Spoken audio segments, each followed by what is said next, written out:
नमस्कार। मेरा नाम भाऊ तोरसेकर। आप देख रहे हैं प्रतिवाद। दोस्तों, बहुत सारे मेरे दोस्त हिंदी यूट्यूबर है, पत्रकार है, पुराने पत्रकार है।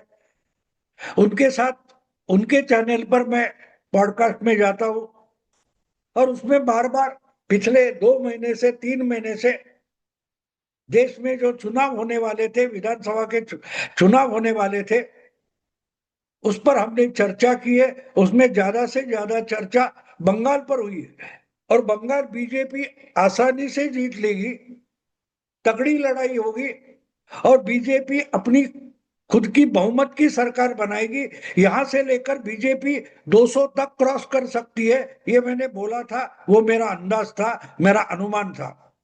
लेकिन आखिरी चरण में 3 हफ्ते पहले मेरा अनुमान इतना इतना बदल गया कि बीजेपी, टीएमसी, ममता दीदी की तृणमूल कांग्रेस पार्टी 100 का आंकड़ा भी पार नहीं करेगी।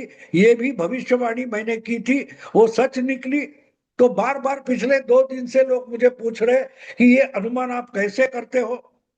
तो उसका कारण मैंने अलग अलग चैनल पर बता दिया है, यहां बताने की जरूरत नहीं है।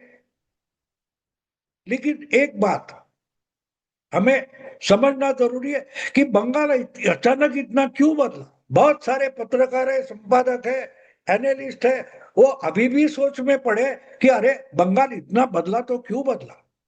बहुत सारे पत्रकार, चैनल वाले, अखबार वाले पिछले 3-4 महीनों से बंगाल घूम रहे हैं, ग्राउंड रिपोर्ट कर रहे हैं। उनको कहीं बंगाल में होने वाला बदलाव दिखाई नहीं दे रहा था। बात एक होती है कि दिखना एक होता है और देखना एक होता है। चीजें आपको दिखाई देती है, लेकिन जब आप देखते हो उसका मतलब आप वो चीज अपनी आंखों से दिखती है उस ढंग से देखते हो।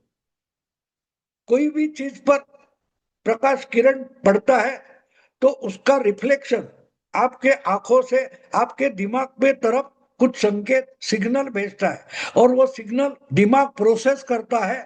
तब हम कहते हैं कि मैंने देखा।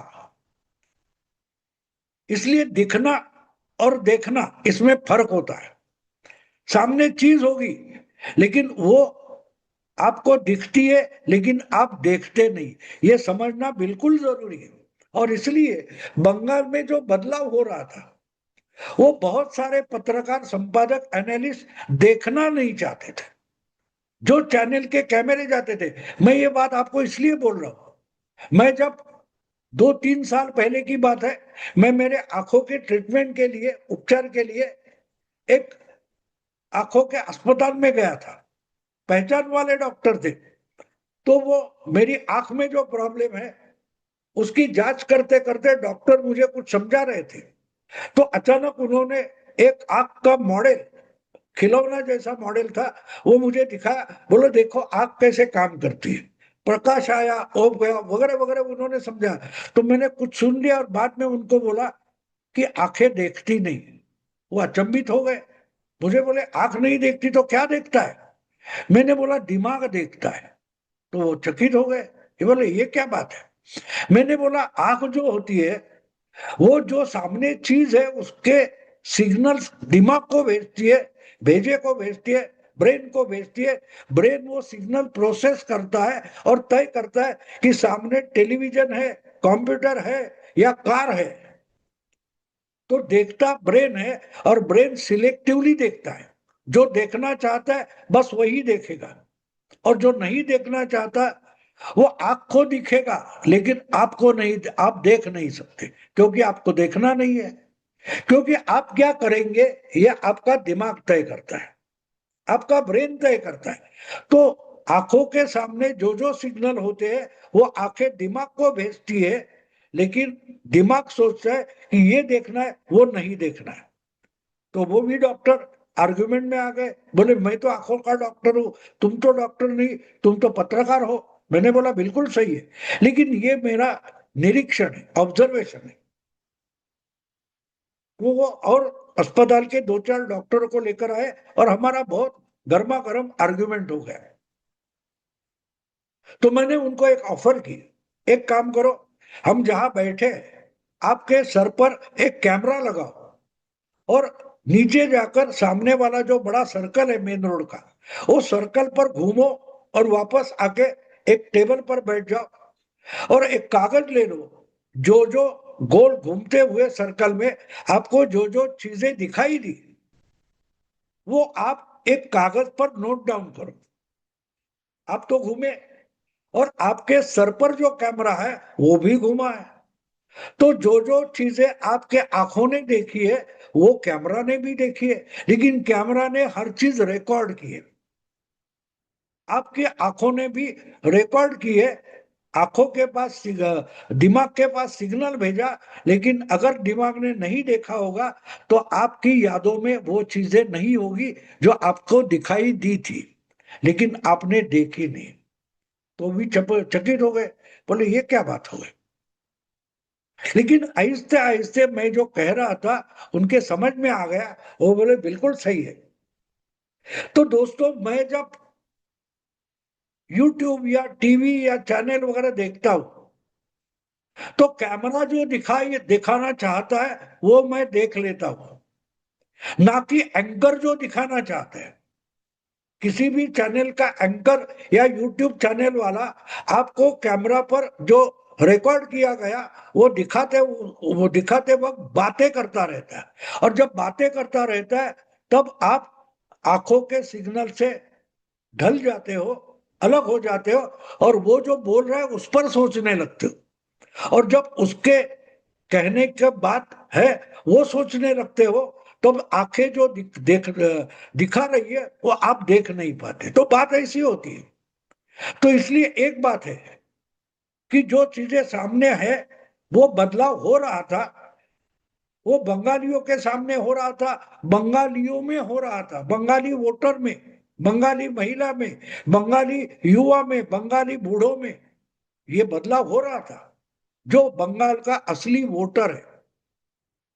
लेकिन उसमें जो बदलाव हो रहा है वो देखना जरूरी होता है। शायद वो बोल नहीं पाएगा, शायद वो हमें दिखा नहीं पाएगा, समझा नहीं पाएगा, हमको वो समझना चाहिए, हमको वो महसूस करना चाहिए।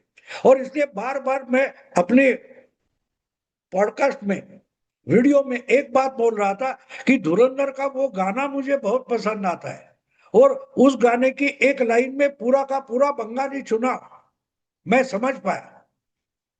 आधी बातें आंखें बोले, बाकी आधी खामोशी कह दे। मतलब कैमरा में जो बंगाली वोटर, आम जनता पे कोई भी बोल रहा था कैमरा के सामने, या शायद बोल भी नहीं रहा था, लेकिन उसकी बॉडी, उसका देह, उसकी शरीर, उसकी आंखें बोल रही थी, और एंकर वो बात नहीं बोल रहा है, ना समझ रहा है। अगर हम वो बात देखे और समझे तो पता चल सकता था कि बंगाल में बड़ा बदलाव हो रहा है। एक सीधी बात है, अगर बंगाल में तृणमूल कांग्रेस के गुंडाओं की दहशत है, उनका डर है, तो कोई भी ममता दीदी के खिलाफ, टीएमसी के खिलाफ बोलने की हिम्मत नहीं कर पाता।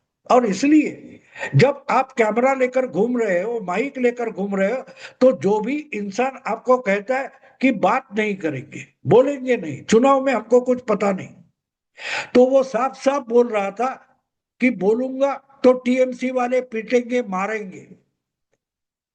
तो जो बोलना नहीं चाहता था वो ममता दीदी के खिलाफ हो चुका है, ये सबसे बड़ा सिग्नल था। वो उसका बर्ताव कह रहा था कि बोलेंगे नहीं, हमको कुछ पता नहीं। तो वो बोल रहा था कि जो मन में है वो बोलूंगा, जो माहौल है वो बोलूंगा, तो टीएमसी वाले पिटेंगे, इसलिए बोलूंगा नहीं। और यही बात एग्जिट पोल करने वाले एक्सिस बाय इंडिया के प्रदीप गुप्ता ने, कई लोग बोलते ही नहीं थे, और बोलते नहीं थे उसका मतलब ही बंगाल इतना बदल चुका था कि उसको ममता को हटाना था, हटाना था। और इसका कारण साफ था, 2021 के चुनाव ममता दीदी ने किसी भी तरीके से गुंडागर्दी से, छापा वोट से जीते थे, लेकिन जीत के बाद जिस ढंग से बीजेपी को वोट देने वाले या बीजेपी का काम करने वाले थे, उनके खिलाफ हिंसाचार हुआ था, उसका डर लोगों के मन में था। जो मारे गए, 58 लोग मारे गए थे बंगाल के चुनाव में। 5 साल पहले 58 लोग अपनी जान गंवा बैठे थे। सैकड़ों की संख्या में लोग घायल हो चुके थे, घर उजाड़े गए थे, जलाए गए थे। 5,000 परिवार बंगाल छोड़कर झारखंड या आसाम भाग गए थे। इसको कहते हैं घायल होना। बहुत पॉपुलर 2 साल 2-3 महीने से धुरंधर फिल्म चल रही थी, हमने वो देखी है, बहुत सारे लोगों ने देखी है। उसमें धुरंधर 1 में हमको हमजा अली मजारी मिलता है, लेकिन वो भारत का एजेंट है ये हमको पता नहीं है, जिसका खुलासा धुरंधर 2 द रिवेंज बदला उसमें होता है कि वो असलियत में बलूची नहीं है, वो मुस्लिम भी नहीं है, वो एक पंजाब का नागरिक है जिसकी बहन पर बलात्कार हुआ था, जिसकी बहन का अपहरण हुआ था, और इसके लिए वो बदला लेता है। जिस किसी पॉलिटिशियन ने उसके बहन का अपहरण किया है, उसको उसकी मर्डर कर देता है। जिसने बलात्कार किया है उन पर जसकीरत गोलियां चलाता है। मेरी बहन किथे, वो पूछ पूछ कर, घुस कर जो हिंसा करता है और पकड़ा जाता है, और कोर्ट में भी वो बिल्कुल मान देता है कि हाँ मैंने मर्डर की है, मेरे बहन की इज्जत लूटी गई है, इसके लिए मैंने मर्डर की है।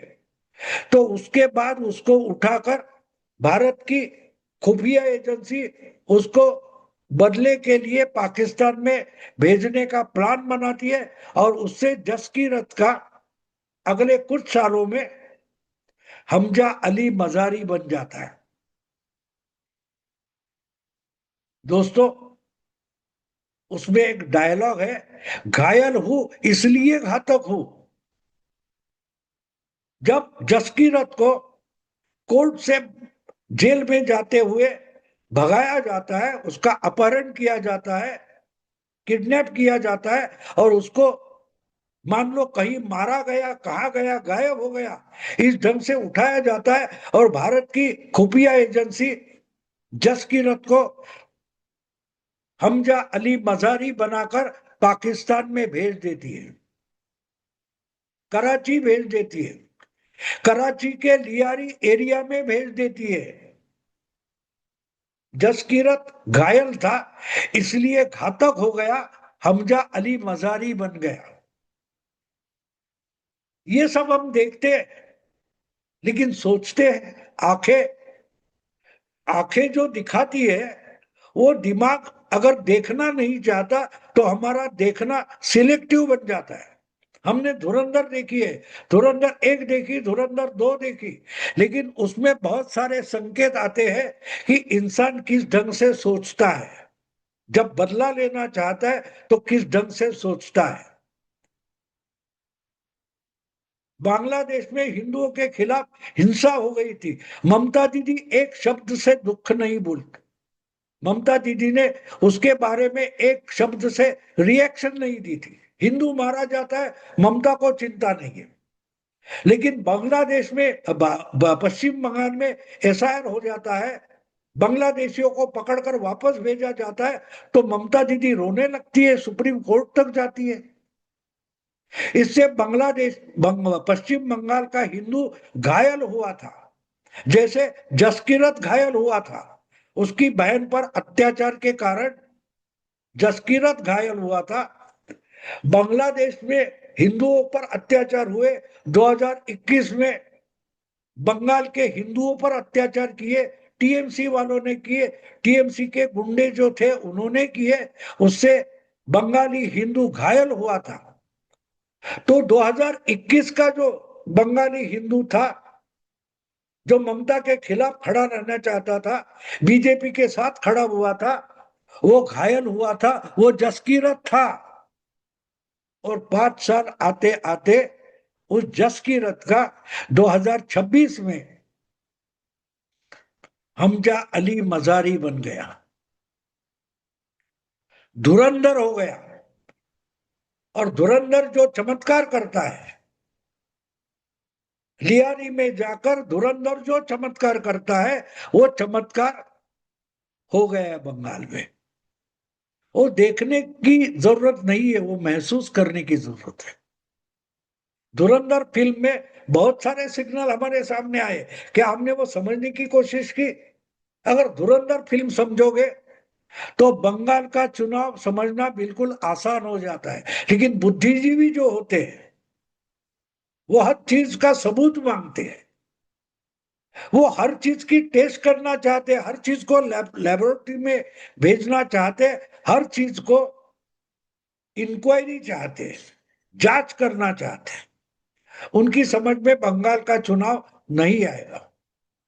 इसलिए 2021 में जो जसकीरत था बंगाल का, पश्चिम बंगाल का, वो जब 2026 में धुरंधर हमजा अली मजारी बनकर उभरा 4 मई को, तो बहुत सारे संपादक, एंकर्स, एनालिस्ट को समझ में नहीं आ रहा है।